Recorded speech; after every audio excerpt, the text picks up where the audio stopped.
नमस्ते प्यारे बच्चों। इस वीडियो के माध्यम से मैं आपको कक्षा 8वीं की बोर्ड परीक्षा के लिए बहुत ही वेरी आईएमपी बहुत ही महत्वपूर्ण प्रश्नों को लेकर के आया हूं। और ये जो प्रश्न हैं ये बहुविकल्पीय प्रश्न रहेंगे जो कि वार्षिक परीक्षा में आपसे पूछे जाना है। उन सभी के संपूर्ण हल आप इस वीडियो के माध्यम से देख पाएंगे। तो देखिए, ये जो प्रश्न है आपको यहाँ पे दिए जा रहे हैं, इन सभी प्रश्नों के उत्तर सहित आपको मैं इसको समझाऊंगा। ये जो प्रश्न हैं ये प्रबल समूह है, प्रबल समूह के छात्रों हेतु ये प्रश्न दिए जा रहे हैं। तो कक्षा 8वीं के गणित में जो बहुविकल्पीय प्रश्न पूछे जाने हैं उन सभी प्रश्नों के उत्तर आप इस वीडियो के माध्यम से समझ पाएंगे कि किस प्रकार से हमें बहुविकल्पीय प्रश्नों को हल करके सही उत्तर लिखना है। तो आप यहाँ समझिएगा। देखिए, इसमें दिया गया है प्रश्न और लिखा हुआ है बहुविकल्पीय प्रश्न। यहाँ से बहुविकल्पीय प्रश्न सबसे पहले ही शुरू होते हैं और यहाँ पर मैं आपको ये सभी प्रश्न समझा रहा हूँ इसलिए कि आपसे ये सभी जो प्रश्न हैं इनमें से आप जो परीक्षा में पूछे जाएंगे वह सभी आपसे बन सकेंगे। तो देखिए, प्रश्न क्रमांक 1 दिया गया है कि 1 पर शून्य की घात, 2 पर शून्य की घात, 3 पर शून्य की घात का मान होगा। यानी हमें इन सभी की शून्य की घातों के मान को जोड़ देना है। तो किसी भी संख्या पर हम पढ़ चुके हैं घातांक के नियम से कि किसी भी संख्या, मान लीजिए ए पर भी है, शून्य की घात का मतलब 1 होता है। तो 1 पर शून्य की घात, फिर लिखा धन 2 पर शून्य की घात और 3 पर शून्य की घात। तो हम क्या करेंगे, शून्य 1 पर शून्य की घात इसका मतलब भी 1 ही होगा। 2 पर शून्य की घात तो हम किसी भी संख्या पर हो शून्य की घात 1 ही होती है। 3 पर शून्य की घात ये भी 1 ही होगा। और 1 2 3 इन तीनों को जोड़ेंगे तो उत्तर आएगा 3। यानी हमारा यहाँ पर दा वाला जो बहुविकल्पीय प्रश्न में दिया गया है यह सही हो जाएगा। ठीक है, तो इस प्रकार से हमें हल करते हुए हमारे ये जो है बहुविकल्पीय प्रश्न गलत नहीं होना चाहिए। आप अच्छे से समझें और देखें। देखिए, जब एक पासे को फेंका जाता है तो 2 आने की प्रायिकता, क्योंकि पासे में 6 अंक होते हैं, 6 साइडें होती हैं, तो उनमें प्रत्येक पर अंक लिखे होते हैं। तो उस पर 2 आने की प्रायिकता क्या हो जाएगी, 1 अंक आना है, 2 1 अंक है उसमें पासे में। तो ये जो है 1/6 होगी, क्योंकि पासे में 6 फलक या 6 अंक होते हैं उस पर, इसलिए इसकी प्रायिकता हो जाएगी 1/6। कहाँ पर, ए वाले ऑप्शन में दिया गया है, ये वाला ऑप्शन इसका सही हो जाएगा। चलिए आगे देखें। अगला प्रश्न है क्रमांक 3। यहाँ पे देखिएगा और समझिए इसको। इसमें भी दिया गया है कि पद ऋण x बाय वर्ग का गुणांक है, ऋण 10 x बाय वर्ग। तो x बाय वर्ग ये जो चर राशि है इसका गुणांक पूछा जा रहा है। तो ऋण 10 है, क्या है, ऋण 10 इसका गुणांक है। तो यहाँ पे हम आ वाले ऑप्शन में सही का निशान लगा देंगे कि ऋण 10 इसका गुणांक है। और यहाँ प्रश्न चौथा दिया गया है कि बहुपद 7 धन बाय धन 5x कौन सा बहुपद है। इसमें बहुपद पूछा जा रहा है कि कौन सा बहुपद है। तो देखिए, यहाँ पर बहुपदों की संख्या कैसे ज्ञात करते हैं। ये पहला पद, ये दूसरा पद, ये तीसरा पद, 3 पद हैं। तो त्रिपदी बहुपद है। ये कौन सा बहुपद है, त्रिपदीय बहुपद। ये आंसर इसका सही है। प्रश्न 5 इसको समझिएगा। प्रश्न 5 में पूछा जा रहा है कि वर्ग अंतराल दिए गए हैं 20 30 में निम्न सीमा है। अब ये जो यहाँ पे वर्ग अंतराल पूछा गया है कि कौन सा ये वर्ग अंतराल है, और इस वर्ग अंतराल में निम्न सीमा और एक होती है उच्च सीमा। तो इसमें निम्न सीमा पूछी गई है, ये निम्न सीमा होती है पहली वाली, दूसरी उच्च सीमा होती है। तो निम्न सीमा 20 हो जाएगी इस वर्ग अंतराल की। ठीक, ये वाला ऑप्शन हमारा सही है। प्रश्न 6वां, त्रिभुज के तीनों अंतः कोणों का योग। यहाँ पर पूछा जा रहा है कि त्रिभुज जो होता है, जैसे मान लीजिए ये त्रिभुज होता है, इसके तीनों अंतः कोण 1 2 3 ये होते हैं। तो इन सभी का योग होता है 180 अंश। ये बा वाला ऑप्शन 6वें प्रश्न में तीनों अंतः कोणों का योग किसके, त्रिभुज के तीनों अंतः कोणों का योग 180 अंश होता है। प्रश्न 7वें प्रश्न में भी देखें। यहाँ 16 के घन में इकाई का अंक क्या होगा। 16 संख्या है, उसका यदि हम घन करते हैं तो यहाँ देखें ऐसा रहता है 16 पर घन यानी 16 पर 3 की घात। तो हम क्या करें, 16 का 3 बार गुणा करेंगे तो इसका इकाई का अंक 6 ही आएगा, क्योंकि 6 6 36 और 6 का गुणा करें तो ये 216 करीब हो जाते हैं। यानी 16 का 3 बार गुणा करेंगे तो ज़्यादा संख्या आएगी, लेकिन उसकी इकाई का अंक 6 ही रहेगा। ठीक है, तो इसका बा वाला ऑप्शन सही है। ठीक, समषष्ठभुज में भुजाओं भुजाओं की संख्या। अब षष्ठभुज है तो उसमें 6, षष्ठभुज कैसा बनता है, इस प्रकार से षष्ठभुज बनता है, इस प्रकार से उसकी 6 भुजाएं होती हैं ये, तो इसमें षष्ठभुज में भुजाओं की संख्या 6 हो जाती है। आ वाला ऑप्शन सही है। ठीक, 9वां प्रश्न देखिएगा, निम्न में से कौन सी संख्या अपने मानक रूप में है।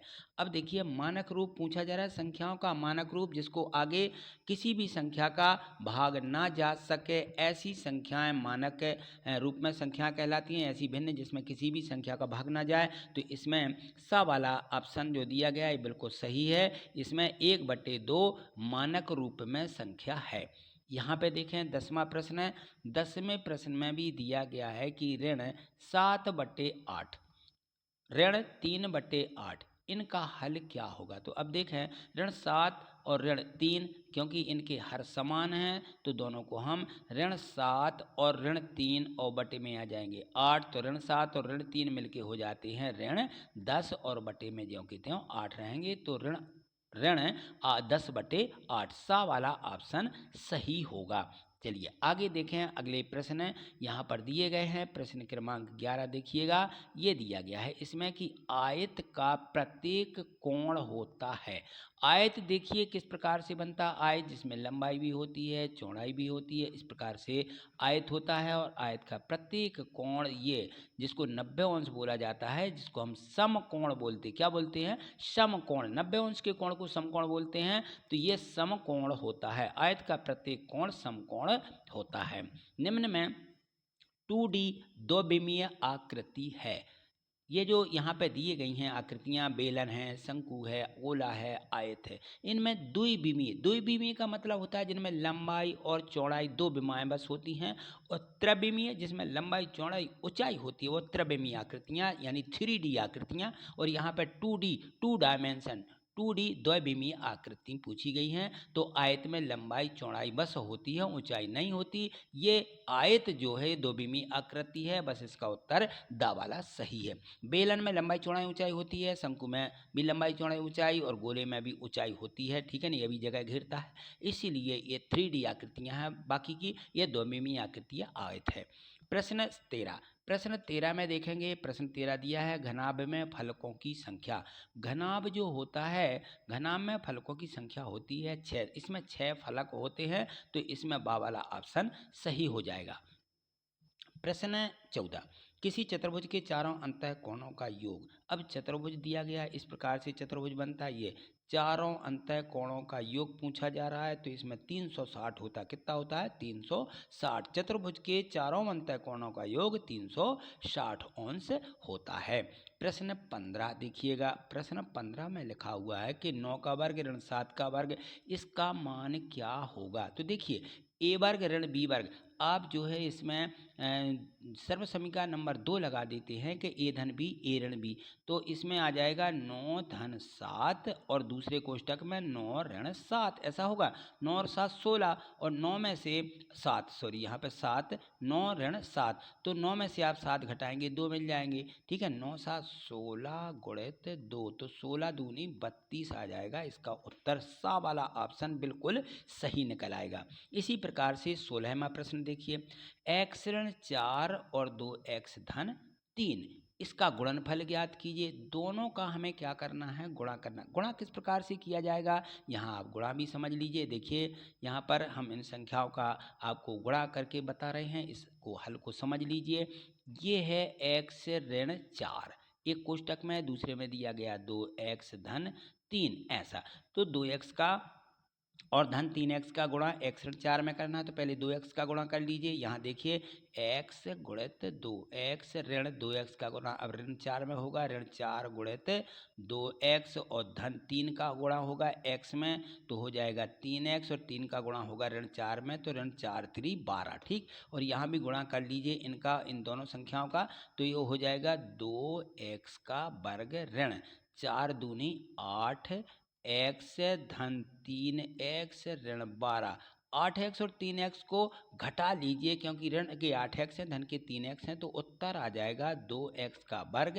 ऋण 8 में से 3 घटाएंगे, ऋण के 5x, ऋण के 12। ये देखना किस में दिया गया है।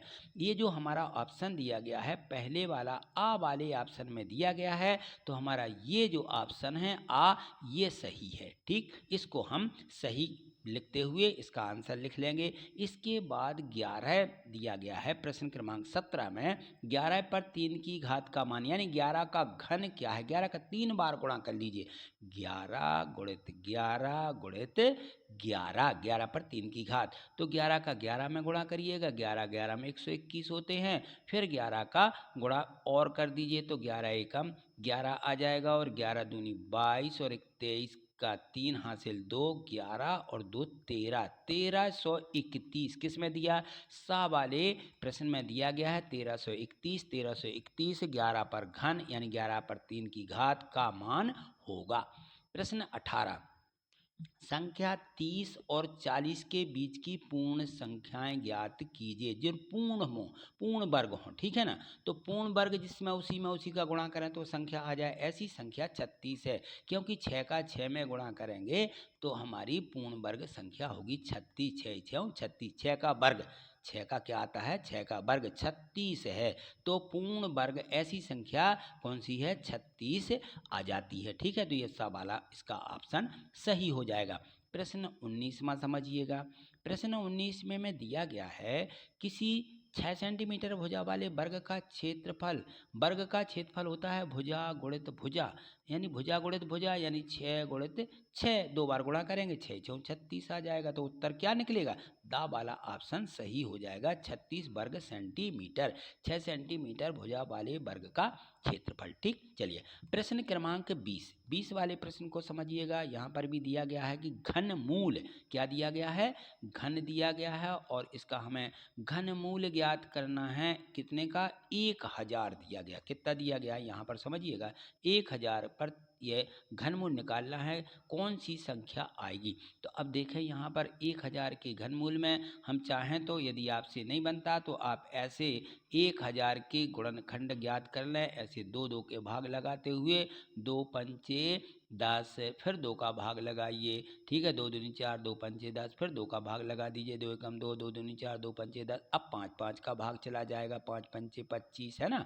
फिर 5 का चला जाएगा, फिर 5, एक और 5 आ जाएंगे, तो ये हो जाएंगे हमारे घन। ठीक है, तो 2 और 5 के 2 समूह बन जाएंगे, एक 2 ले लेंगे, एक 5, 5 दूनी 10, यानी 2 गुणित 5 आ जाएगा इसका घनमूल, 2 गुणित 5 कितना हो जाएगा, 5 दूनी 10। तो 10 किस में दिया, आ वाले प्रश्न में दिया गया है, आ वाला प्रश्न इसका सही हो जाएगा। ठीक, चलिए अगला प्रश्न देखिएगा। अगला प्रश्न इसमें दिया गया है 512 घन सेंटीमीटर आयतन वाले घन की एक भुजा की माप ज्ञात कीजिए। 512 घन सेंटीमीटर वाला आयतन, आयतन वाले घन की भुजा ज्ञात करना है। ये हमें क्या दिया गया है, घन सेंटीमीटर आयतन दिया गया, किसका, घन का। घन का आयतन होता है लंबाई गुणित चौड़ाई और गुणित ऊंचाई में, तो हम इसकी जो है ए का घन या भुजा का घन हो जाएगा। घन का आयतन क्या हो जाता है, घन का आयतन यानी भुजा का घन, चाहो तो आप ए का घन या ऐसा लिख सकते, एल का घन बराबर 512, यानी एल बराबर यानी भुजा बराबर, भुजा की माप निकालना है, तो 512 का घनमूल निकालिए। 512, 512 के जब हम गुणनखंड करेंगे तो कितने 2 और 3 के अभाज्य गुणनखंड प्राप्त होंगे, यहाँ पे देख लीजिए। हम यहाँ पर आपको 512 में पहले आप 2 का गुणनखंड, 2 के भाग लगाएंगे, 2 का लगाइए, 2 दूनी 4 और 2 दूनी 4 और 2 पंचे 10 हो जाएगा, और 2 6 12, फिर 2 का भाग लगाइएगा, 2 एकम 2, 2 दूनी 4, 2 अट्ठे 16, फिर 2 का भाग जाएगा, है ना, 2 6 12, यहाँ आ जाएगा 2 चौके 8, फिर 2 का भाग लगा देंगे तो कितना आ जाएगा, यहाँ पे आ जाएगा 2 3 6,